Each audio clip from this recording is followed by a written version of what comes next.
Hi, everyone. Welcome back to the English Progress Podcast. I'm Liam. And I'm Bella. Hi there. Today we're going to talk about something really useful for learning English, thinking in English in your mind. Thinking in English means when you try to form sentences, ideas, or inner conversations in English instead of your native language. Exactly, Bella. Many learners focus only on speaking or listening, but thinking in English is a powerful tool. It helps you speak faster, reduces translation in your head, and makes your brain get used to English naturally. Translation means changing words from one language to another, and if we rely on it too much, speaking feels slower. That's true. For example, when I wake up in the morning, instead of thinking, what should I eat in Arabic, I try to think, what should I eat for breakfast today? This is a small step, but it trains your brain to process English directly. Small steps mean simple actions you can do every day, which add up to big improvements. Yes, and I also like to notice my thoughts during the day. Noticing thoughts means paying attention to what's happening in your mind. For instance, if I'm walking outside, I might see a cat and think, the cat is sitting on the wall. It looks so cute. Instead of translating from Arabic, I describe what I see directly in English. Another tip is to think in English while planning your day. Planning means deciding what you will do next. For instance, I might think, I will study English for 30 minutes, then take a break and drink water. This makes English a part of daily thinking, not just studying time. Absolutely. And sometimes I like to label objects around me in English. Labeling means naming things in English in your mind. For instance, I see a chair and think, this is a wooden chair. It's comfortable. Or I look at my phone and think, I'm checking my messages on the phone. This way, I expand my vocabulary naturally. Vocabulary means the words we know in a language. Yes, and I also like to describe my feelings in English. Describing feelings means putting your emotions into words. For example, I might think, I feel happy today because the sun is shining, or I feel a little tired, so I will rest soon. It's a simple but effective way to practice English in your mind. Another tip is to think in English while planning your day. Planning means deciding what you will do next. For instance, I might think, I will study English for 30 minutes, then take a break and drink water. This makes English a part of daily thinking, not just studying time. Exactly. And when I encounter words I don't know, I try to guess the meaning in English first before checking a dictionary. Guessing meaning means making an educated attempt to understand a word using context. For example, if I see the word refreshing on a juice menu, I might think, refreshing probably means it makes me feel fresh or energetic. Then I can check later to confirm. That's a great point. And another small but powerful tip is to use English phrases for daily activities. For instance, brushing teeth becomes, I am brushing my teeth carefully. Or making coffee, I am pouring hot water into the cup. The more you practice thinking in English like this, the more fluent your mind becomes. Fluency means being able to speak or think smoothly without hesitation. And Liam, one more thing. Don't worry about mistakes in your thoughts. Making mistakes means errors in grammar or word choice. In your mind, it's okay. You can correct yourself silently. For example, I might think, I went to the store. Oh, I should say, I went to the store. Correcting silently trains your brain without pressure. Yes, Bella, and starting small is key. Small steps every day, like thinking a few sentences in English in the morning, labeling things, or describing your feelings, can gradually lead to thinking most of the day in English. Gradually means little by little over time. Exactly. So the first part of thinking in English is about starting small, noticing thoughts, labeling objects, describing feelings, and planning in English. These are the foundational habits that will make learning faster and more natural. And in the next part, we'll talk about daily practice, talking to yourself more often, describing your surroundings, and handling unknown words effectively.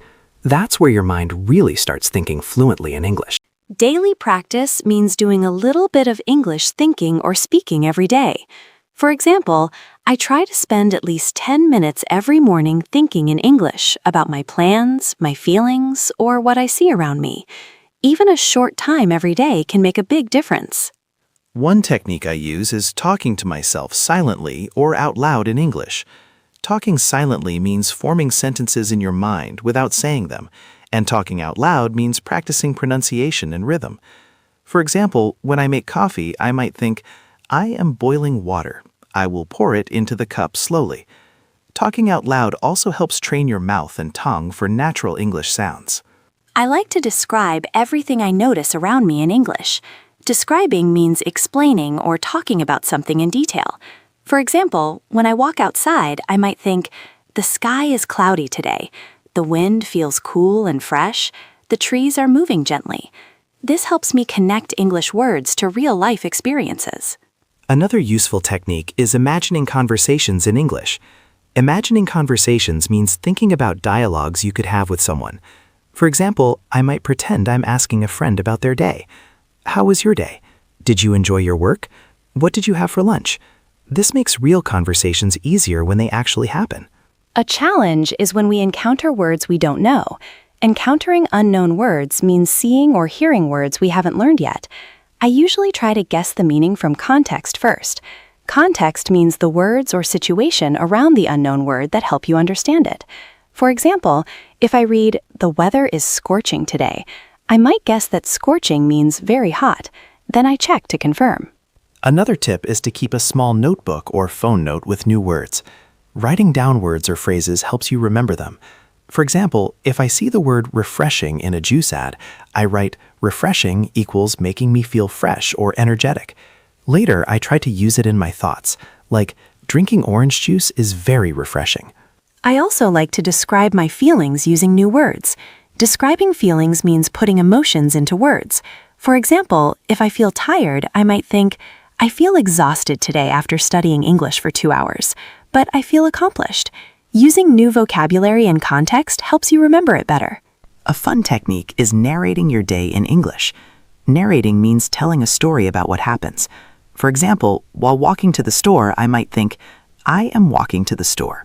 The sun is shining and birds are singing. I will buy some fresh vegetables for dinner.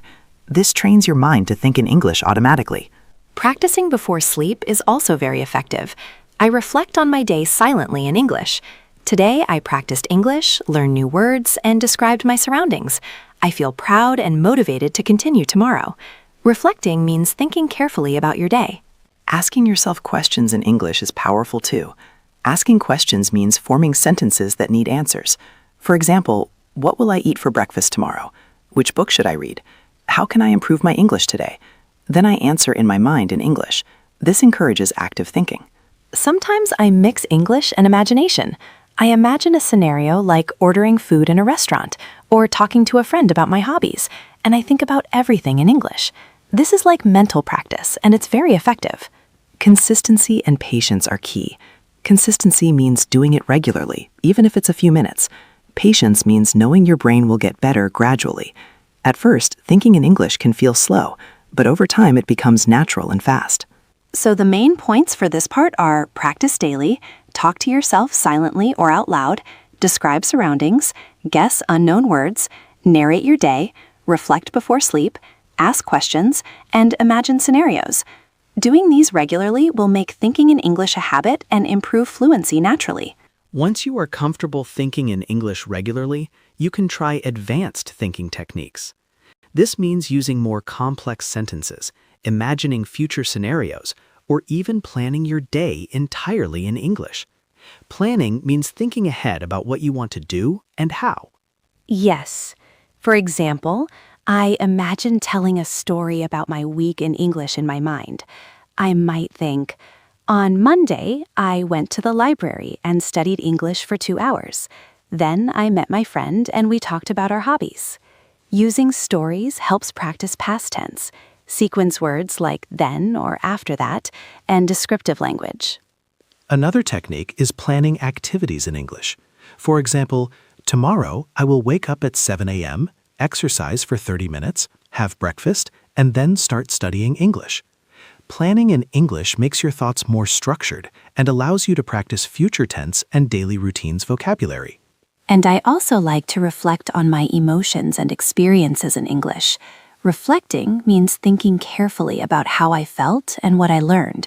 For example, I felt nervous before speaking to my friend in English, but after the conversation, I felt confident and happy.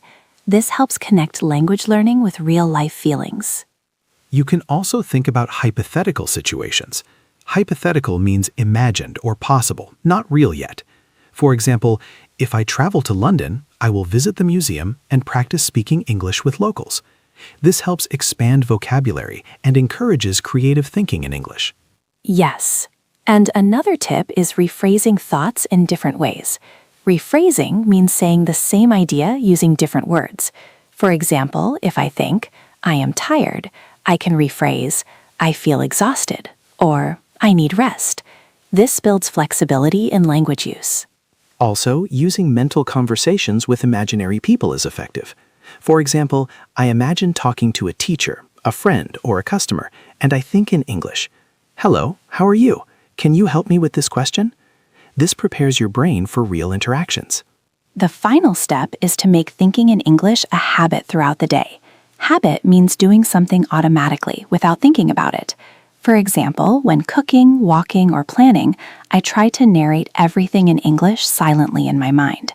Over time, your brain will naturally think in English most of the day. And remember, mistakes in your mind are okay. You can correct yourself silently, try new words, and practice complex sentences.